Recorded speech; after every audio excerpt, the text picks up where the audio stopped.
Magandang araw sa lahat. So ngayon nandito nga po pala kami sa kaibigan namin. Siya ay nagbe-breed ng mga isda at kasi hiling niya din. So ito nga yung koi fish. Napakalaki na ng koi fish na ito. So kung mahilig kayong pumunta sa Springland, ito yung mga isda na makikita nyo. At ito din yung convict fish. So yung convict fish, pag lumalaki daw siya at yung male niya, meron din siyang bukol dito sa ulo.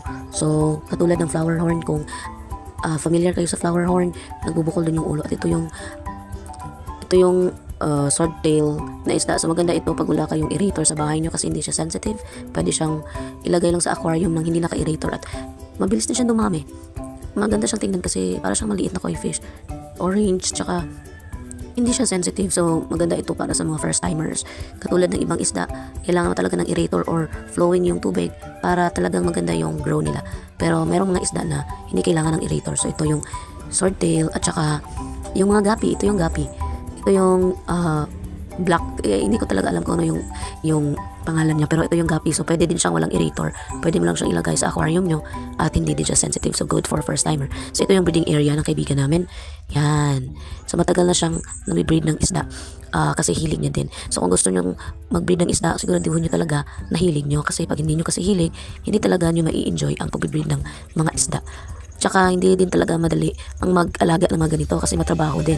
It takes patience and passion talaga. So ito yung mga koi fish niya, madami talaga siyang koi fish dyan.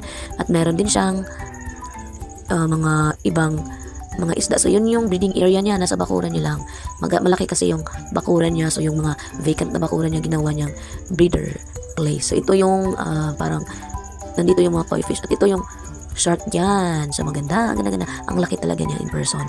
Maganda talaga siya tingnan, nakakawala ng stress. So kung gusto niyo mawala yung stress nyo, mag-alaga na kayo ng isda. Ito yung arwana.